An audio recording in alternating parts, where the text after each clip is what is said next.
Hello दोस्तों, कैसे हैं आप सब। आशा करती हूँ सभी अच्छे होंगे। आज हम आपको ऐतिहासिक तत्वों के बारे में पढ़ाएंगे जो कि मेरे हैंडमेड नोट्स हैं। और अगर आपको मेरा चैनल अच्छा लगता है तो प्लीज़ लाइक और सब्सक्राइब कर देना। और ये आपके लिए परीक्षा की दृष्टि से बहुत ही महत्वपूर्ण होंगे। और वीडियो स्किप मत करना, कृपया करके पूरी वीडियो देखना, क्योंकि आगे हम आपको इसमें बहुत ही ज़रूरी चीज़ें बताएंगे, इसलिए पूरा वीडियो देखना। ठीक है, तो आज हम शुरू करते हैं अपने ऐतिहासिक तथ्य जो कि परीक्षा की दृष्टि से बहुत ही महत्वपूर्ण हैं। चलिए तो फिर शुरू करते हैं। जलियांवाला बाग हत्याकांड के समय भारत का वायसराय लॉर्ड चेम्सफोर्ड था। यह हत्याकांड जनरल डायर ने करवाया था। भारत छोड़ो आंदोलन सन 1942 में हुआ था।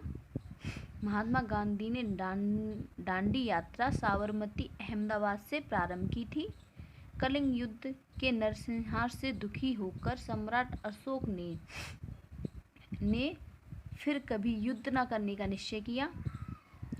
तराइन का प्रथम युद्ध 1191 ईस्वी में मोहम्मद गौरी तथा पृथ्वीराज चौहान के बीच हुआ, जिसमें मोहम्मद गौरी पराजित हुआ था। तराइन का द्वितीय युद्ध 1192 ईस्वी में पुनः मोहम्मद गौरी और पृथ्वीराज चौहान के बीच हुआ, जिसमें पृथ्वीराज चौहान की हार हुई। पानीपत के प्रथम युद्ध 1526 ईस्वी में बाबर ने इब्राहिम लोदी को हराकर भारत में मुगल साम्राज्य की नींव डाली।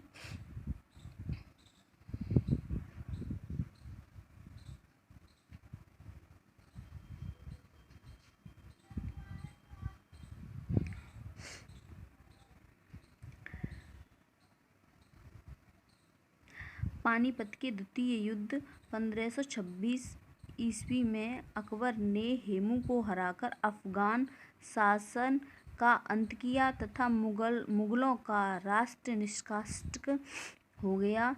पानीपत के तृतीय युद्ध 1761 ईस्वी में अहमद शाह अब्दाली ने मराठों को हराया। इससे मराठा शक्ति को जबरदस्त धक्का लगा। और हल्दी घाटी के युद्ध 1576 ईस्वी में अकबर ने महाराणा प्रताप को पराजित किया, जिससे उन्हें अरावली की पहाड़ियों में शरण लेनी पड़ी।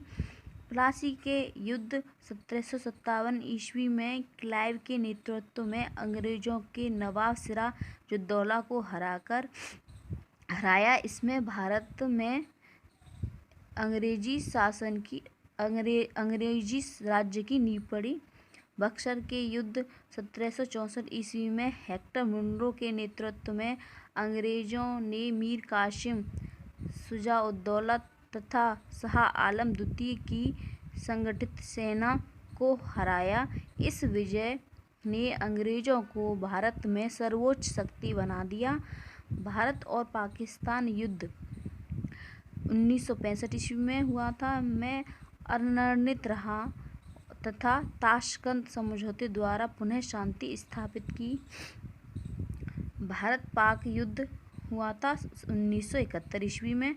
भारत और बांग्लादेश की संयुक्त सेनाओं ने पाकिस्तानी सेनाओं को आत्मसमर्पण करने के लिए विवश किया। युद्ध विराम के पश्चात स्वतंत्र बांग्लादेश का उदय हुआ। बाबर की मृत्यु आगरा में हुई थी। पहले इसे आगरा में आरामबाग में दफनाया गया, फिर उसके शव के एक काबुल ले जाया गया। अब उसका मकबरा काबुल में है। ब्रिटिश राज्य के अंतिम वायसराय लॉर्ड माउंटबेटन तथा स्वतंत्र भारत के अंतिम गवर्नर जनरल चक्रवर्ती राजगोपालाचारी थे। नादिर शाह ने बादशाह मोहम्मद शाह के शासनकाल में हमला किया। गुरु अर्जुन देव अकबर के समकालीन थे। जहांगीर ने इनकी हत्या कराई थी। बादशाह मोहम्मद बिन तुगलक ने अपनी राजधानी दिल्ली से हटाकर देवगिरी बनाई थी। मुगल सम्राट अकबर ने अपनी राजधानी फतेहपुर सीकरी से हटाकर आगरा बनाई थी। अकबर का मकबरा आगरा में सिकंदरा में स्थित है। मुगल सम्राट शाहजहां तथा बेगम मुमताज के कब्र आगरा में ताजमहल में है। अलाउद्दीन खिलजी दिल्ली का वह प्रथम सुल्तान था जिसने राजनीतिक एवं प्रशासनिक मामलों में उलेमा की उपेक्षा की थी। भारत पर हुणों का पहला आक्रमण गुप्त शासनकाल में हुआ था। सम्राट हर्षवर्धन की राजधानी थानेश्वर थी। उनके शासनकाल में नालंदा में बौद्ध मठ की स्थापना हुई। इन्हीं के शासनकाल में चीनी यात्री हिनशांगा भारत आया था। उसने सम्राट के साथ 5 वार्षिक समारोह कन्नौज में देखे थे।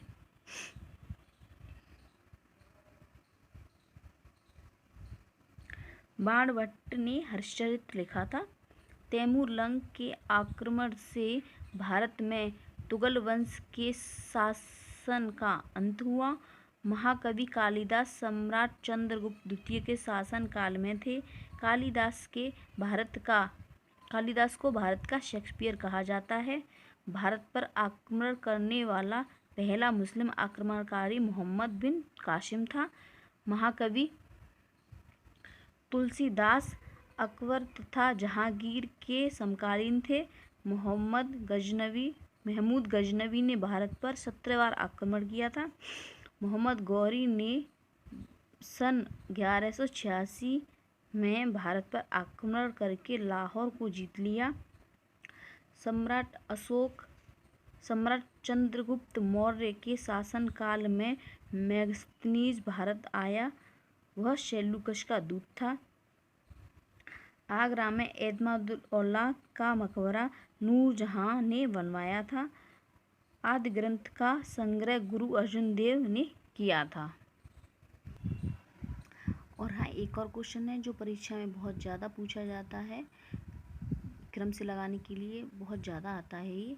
इसमें से देखो, सबसे पहला है जैसे प्रार्थना समाज, आर्य समाज, थियोसोफिकल सोसाइटी और रामकृष्ण मिशन, ये इस क्रम में है। ठीक है, ये क्रम में लगाने के लिए आते हैं, आगे पीछे कर दिए जाते हैं, लेकिन इनका सही क्रम ये है। सबसे पहले प्रार्थना समाज की स्थापना हुई थी, फिर आर्य समाज की, फिर थियोसोफिकल सोसाइटी की हुई थी, फिर रामकृष्ण मिशन की हुई थी।